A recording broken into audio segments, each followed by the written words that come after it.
tapi nggak jadi amal soleh, nambah-nambah dosa wae. Kasihan. Umur panjang buat nambah kuota siksaan doang. Kebalik nggak, Bu? Ya. Mungkin karena kita terlalu cinta sama dunianya, jadi kasihan sama anak-anak itu. Kasihannya anak itu nggak sempat nikmatin, ngerasain naik gaji, punya mobil bagus, punya rumah bagus. Jadi karena kita cintanya sama itu, jadi kita bilang kasihan sama orang yang nggak pernah ngerasain kemewahan. Ya, tapi padahal mewah juga. Koruptor kita pada mewah, Bu, fasilitasnya. Tidak mulia, dihinakan. Firaun juga mewah hidupnya. Ya. Tapi terhinakan, terbukti kan nggak ada ibu-ibu yang ngasih nama anaknya Firaun. Ada nggak, Bu? Ya, ibu anaknya lucu amat, siapa namanya? Firaun kok. Innalillahi simbalik tuh, Bu. Insya Allah. Ya, itu Imam Nawawi. Ya, iri tidak kepada beliau? Umur sebentar, pahala ratusan tahun. Ya. Nah, jangan sampai kita meninggal itu dalam keadaan udah mah kita dosa kitanya aja wafat dalam keadaan dosanya belum diampuni, masih ada dosa yang ngikut tuh, repot. Ya. Beramal lagi nggak bisa. Ya. Masya Allah. Kok ada contoh lain nggak? Ada, itu mah imam besar yang agak zaman-zaman kita lah gitu kok misalkan. Ya udah. Ada buku legend, buku legendaris dari zaman dulu yang dipakai buat orang-orang belajar ngaji. Ada 6 jilid. Buku apa namanya? Iqra. Siapa yang di sini bisa baca Qurannya gara-gara buku Iqra? Banyak ya. Meskipun sekarang banyak ya buku yang lain ya, Tilawati, Umi, ya, dan lain-lain. Nuri, Cahayaku, macam-macam. Iqra. Nah, Bu, salah satu adab dalam belajar kitab itu biar berkah, kita mesti tahu siapa nama penulisnya, siapa penulis buku Iqra. Iya, bapak-bapak. Nah, ada yang tahu, Masya Allah. Kiai Haji As'ad Humam. Nah, ayo potona di tukangan apa? Tukang mah kasar ya? Belakang dipengkeun. Ayo potona dipengkeun. Emang beda? Emang apa? Kalau pengkeun apa?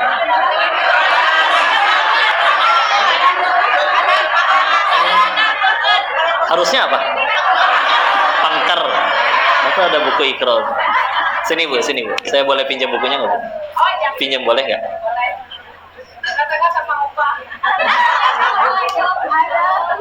Masya Allah. Senyumnya agak bedanya, Bunya. Masya Allah. Ini biar lihat. Ini lagi sedang ditonton 1.100 orang. 1.200 sekarang.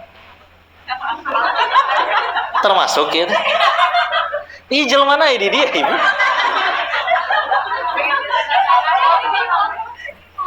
Hatur nuhun, Ibu. Insyaallah.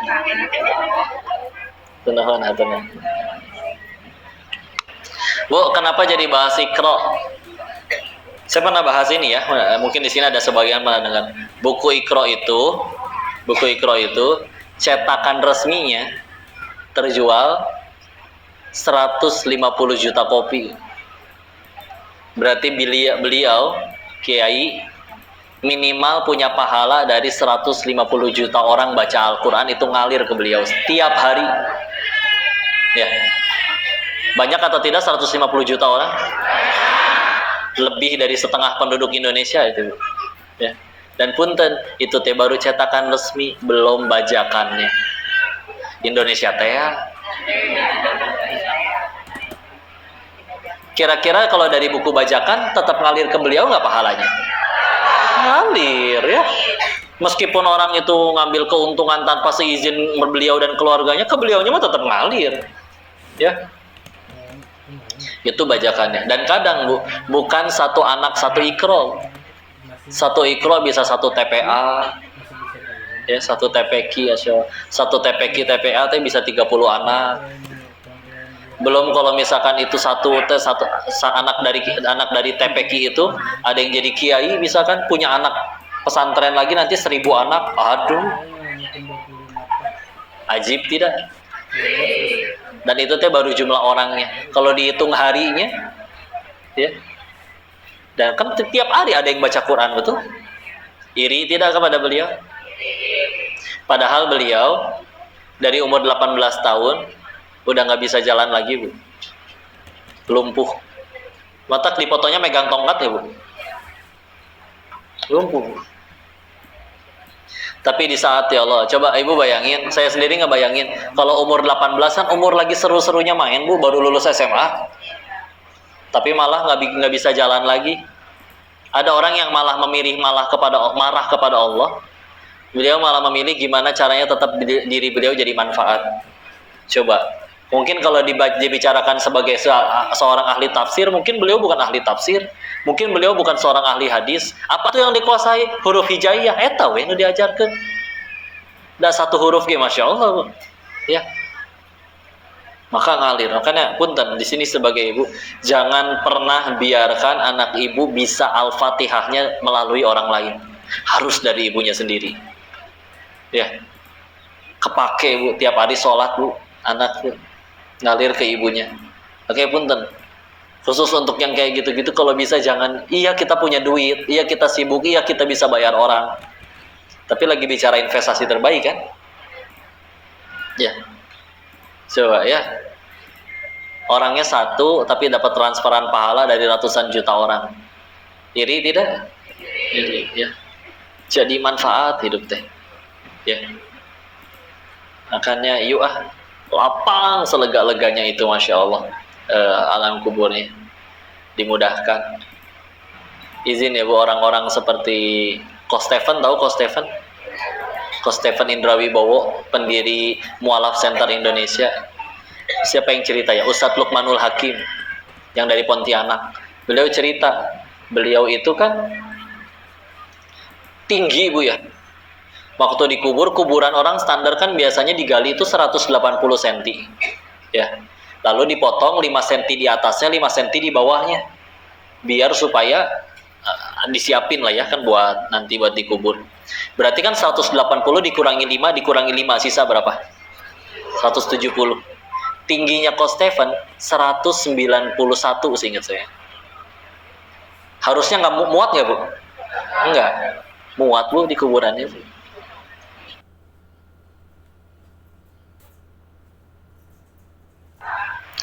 Insya Allah. Insya Allah ya, lapang ya kuburnya ya. Insya Allah. Maka yuk, itu salah satunya ya. Memang beliau salah satunya, beliau menyebut diri beliau pemulung amal. Beliau punya doa kayak gini, Bu, setiap hari, Bu. Ya Allah, matikan hamba kalau diri hamba udah nggak jadi manfaat lagi. Ya. Ya, sebagian ada orang tidak ada yang berpendapat masa minta mati, ya.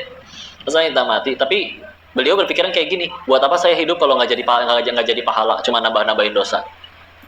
Ya. Mikirnya udah sampai sebegitunya. Padahal Masya Allah, kenal Islamnya udah belakangan. Ya. Semoga diri ini kita semua jadi pahala jariah bagi beliau ya. Ya. Itu ya Allah. Hebatnya orang-orang teh bisa kayak gitunya ya. Allah teh. Lapang gitu hati teh, enak. Udah mah dapat transferan pahala dan selama hidupnya kayak enak kalau hati teh udah Allah doang. Ya. Tahu ini enggak kisahnya Abu Kilabah Al-Jarmi? Abu Kilabah Al-Jarmi ini sahabat Nabi dan disebutkan salah seorang sahabat yang meninggalnya paling terakhir karena termasuk yang cukup panjang umurnya. Seperti apa kisah hidup beliau? Beliau itu di usia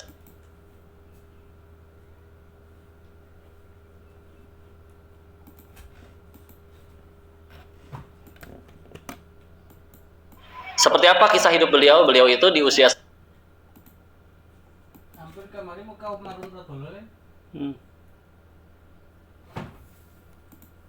Terus si pemuda penasaran. Emang orangnya hidupnya senikmat apa sih orang yang hidup di dalam gubuk ini, kok nggak berhenti memuji Allah? Beli 2 kali eta. Kuat tadi. Ketika akhirnya masuk, melihat ternyata yang sedang memuji Allah itu adalah seorang kakek-kakek yang kedua tangannya buntung, kedua kakinya buntung, kedua matanya buta, dan telinganya udah setengah tuli. Ya, Kilabah. Lalu ditanya dong oleh pemuda ini, kalau bahasa kitanya mah, kakek punten, emang kakek teh hidup senikmat apa? Kenikmatan apa yang kakek punya? Kok nggak berhenti muji Allah? Padahal kondisi kakek teh kayak begini gitu. Apa coba jawaban Abu Kilabah? Beliau jawab cuman kayak gini. Bukankah bisa mengucap alhamdulillah saja itu sudah merupakan suatu nikmat? Ada orang ngerasa bersyukur hanya karena bisa mengucap hamdalah. Ya Allah, punya hati teh kayak gitu ya. Sedangkan di zaman sekarang ada yang baru gajian kayak ngambek. Ya. Nahangan sakieu. Nah, dipotong, dah telat dipotong ya. Nahangan sakieu, dah ada gajian teh lewat doang bayar cicilan langsung. Ya. Coba beliau. Itu pemudanya seolah tertampar, seolah-olah kayak, dek lihat sini, ya kaki saya ada nggak? Nggak ada, oke. Mungkin kalau ada kaki saya sedang pergi bermaksiat, berbuat dosa, zolim kepada diri saya sendiri. Karena kita tahu salah satu sebutan untuk dosa di dalam Al-Quran kan menggunakan kata zolamtu nafsi, zolim kepada diri sendiri. Karena emang kalau bikin dosa yang rugi siapa? Kita. Allahnya rugi nggak? Enggak. Satu dunia maksiat seluruhnya Allah juga nggak rugi. Ya. Kalau kita berbuat taat, Allah untung nggak? Nggak dapat komisi, nggak dapat bonus. Allah Maha Kaya. Yang untung siapa? Pelaku ketaatannya, diri kita sendiri. Maka dia lihat kaki saya, ada nggak kaki? Kalau nggak ada,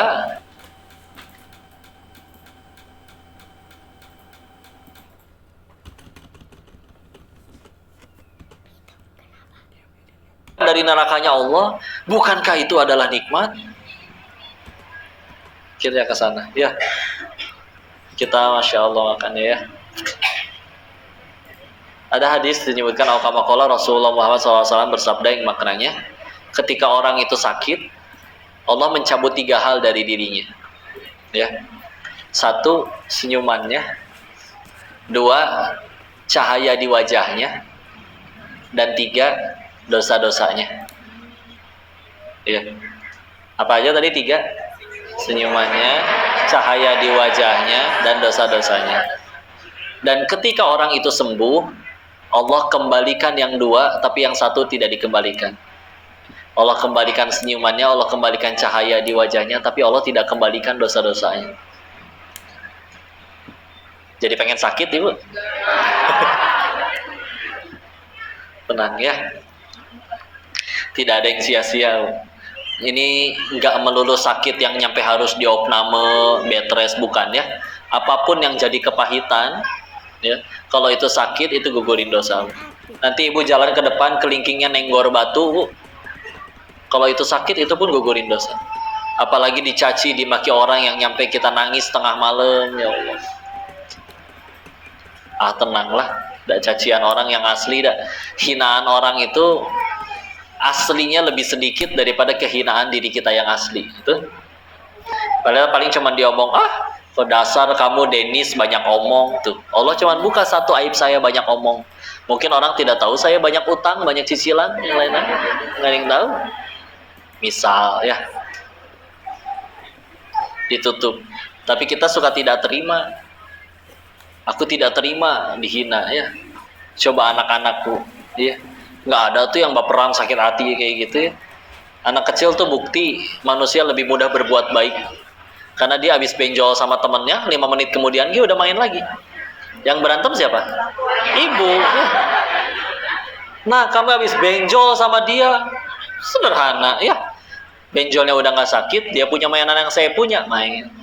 Nggak ada kan, ini dendam kesumat harus dibalas ya. Coba makin gede, Bu ya. Dicacinya 1 kali, pengadilannya berbulan-bulan ya. Saya tidak terima pencemaran nama baik. Panggil pengacara, pengadilan berbulan-bulan, biaya ratusan juta. Demi apa? Nama baik. Anggaplah namanya kembali baik, dipuji orang. Tapi kalau Allah masih benci karena kita belum tobat, dapat apa? Puji. Ya. Coba anak-anak. Pernah nggak dengar ada anak PAUD datang? Mah, panggilkan pengacara keluarga kita, mah. Nah, adek. Tadi anak TKB menghina saya di hadapan TKA, mah. Dia harus kena pasal pencemaran nama baik. Sengklek si adeknya.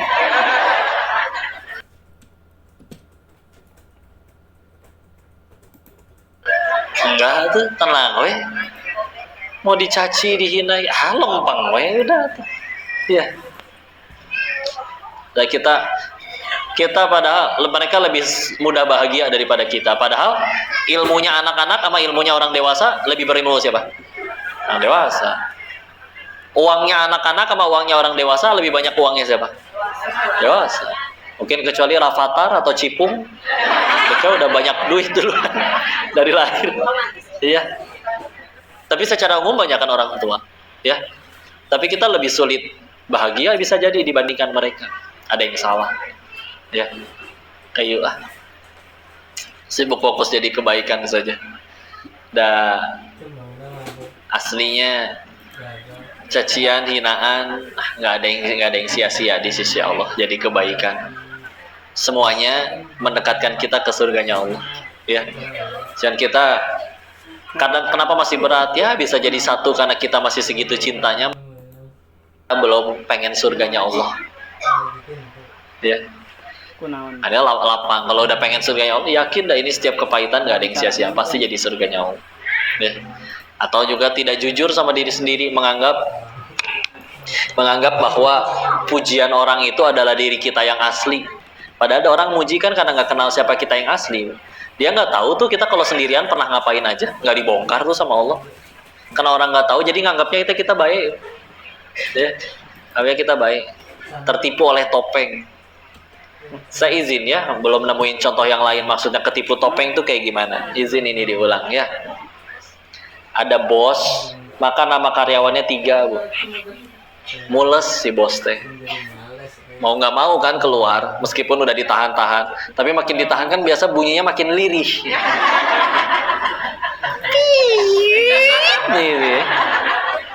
Gitu ya.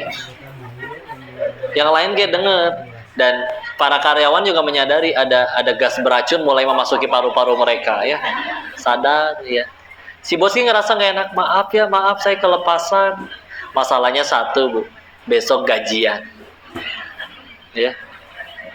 Jadi ketika ditanya, bau nggak sih kentut saya? Besok gajian nih masalahnya ini.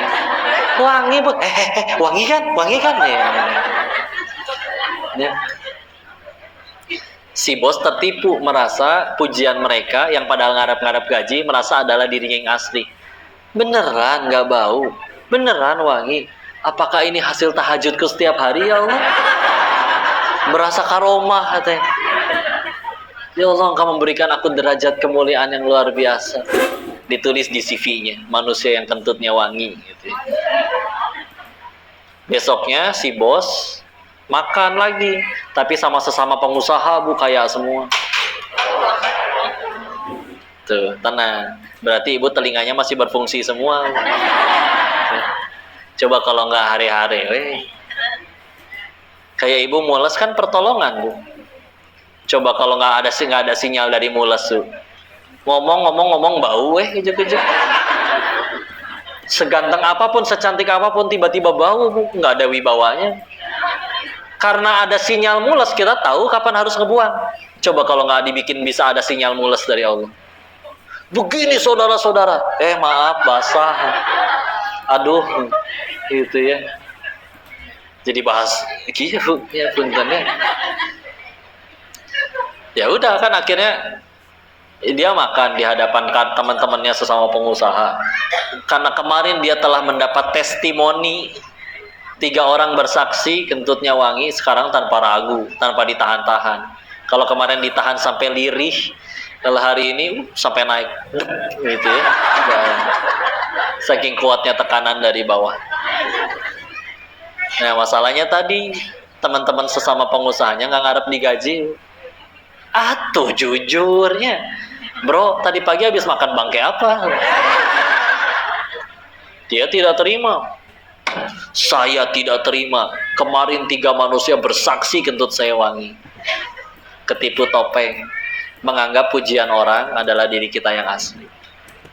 Padahal kita tahu diri kita yang asli seperti apa. Orang kita sendiri aja tidak nyaman aslinya mah. Ya. Tapi ketipu ya. Hati-hati. Yuk kalau berani jujur, beda ya. Jadi jangan sibuk mikirin apa yang orang tahu, tapi sibuk mikirin apa yang Allah tahu tentang diri kita. Ya. Nah kalau udah saya bisa kayak gitu lebih mudah Bu, untuk nggak berani takabur, nggak berani ujub, nggak berani sombong. Ada aslinya mah hamba ya, perlu pertolongan Allah. Ya. Sama ya, hati-hati dengan pujian Bu ya. Udah dipuji gitu dah. Ibu kok terlihat awet muda sih? Usianya berapa Bu? Aku udah 42 tahu kok. Kok terlihat kayak 41,5 ya? Lumayan Bu, setengah bulan. Setengah tahun bisa beramal banyak loh. Berapa kali sholat tuh? Ya. Hati-hati lah, muji kayak hoyong minjem duit biasanya. Hati-hati ya. Udahlah, terima aja. Kadang, Masya Allah ya, bunda-bunda itu. Saya mau tanya boleh? Kenapa ibu teh di foto teh suka diulang-ulang? Udah sama aja kan, nggak berubah. Oh gitu. Ingin selalu terlihat langsing, tiap foto tahan nafas. Akhirnya dimiringin, bilang teriak lagi kayak yang moto, jangan kelihatan gendut ya. Itu gimana? Kumaha? Bu, saya mau survei ya. Mau survei. Ibu foto 10 orang. Yang 9 senyumnya udah manis, tapi ibu perem sorangan, Bu. Hapus nggak, Bu? Ulang tuh fotonya, Bu. Oh, gitu ya. Foto kedua, yang 9 perem, Bu. Ibu senyumnya sempurna sendiri. Halus tuh ya foto, Bu. Diposting tuh. Egois benernya. Kesan teh. Suka ribut ibu teh. Fotonya bagus gak? Bagus. Bagus apa gua begini gitu. Udah lah Bu ya. Jangan yang dilihat orang, tapi sibuk dengan apa yang Allah tahu ya. 14:15 sok sisain waktu untuk diskusi, tanya jawab. Bu pengen tanya jawab atau foto?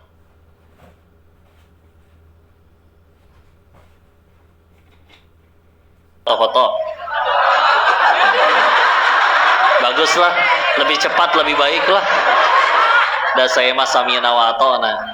Soalnya abis ini ke Ranca Ekek karena agak macet. Jadi mudah-mudahan 14:30 udah bisa berangkat ya. Sama nanti tadi ada minta disampaikan, insya Allah kalau yang mau ikut di bulan November nanti ada berangkat umroh plus Masjidil Aqsa ke Palestina, sama ke Petra, sama Jordania, 4 negara Bu insya Allah. Jadi ketiga masjid utama ya, Masjidil Haram, Masjidil Nabawi, sama ke Al-Aqsa ya, 14 hari barengan sama saya sama Teh Yunda ya. Sok masih nabung dari sekarang ya, insya Allah. Jadi silakan ya tanya-tanya. Ini kenapa? Sekitar berapa ya? Yang pasti mah kalau Allah undang pasti berangkat tuh ya. Tinggal tugas kita hanya melayakan diri, layak nggak kita diundang oleh Allah sana. Bismillah ya, nggak ada yang mahal bagi Allah. Allahu a'lam bishawab. Silakan kembalikan saat pengen langsung foto-foto cenah tuh.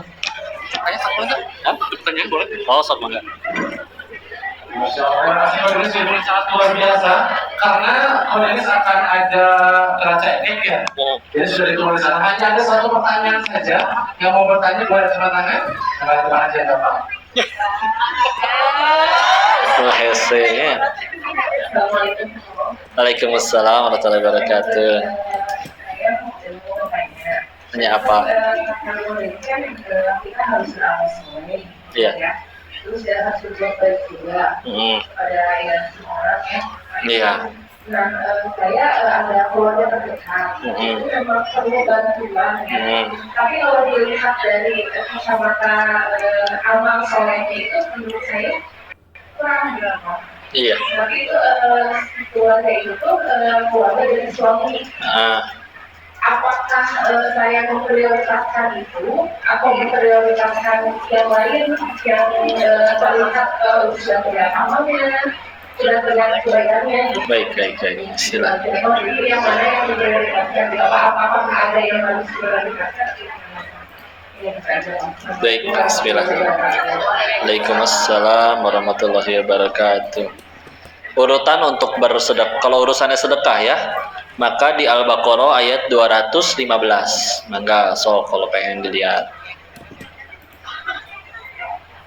Al-Baqarah ayat 215. Izin saya bacakan. A'udzu billahi minasyaitonir rajim. Bismillahirrahmanirrahim. Agak cepat ya.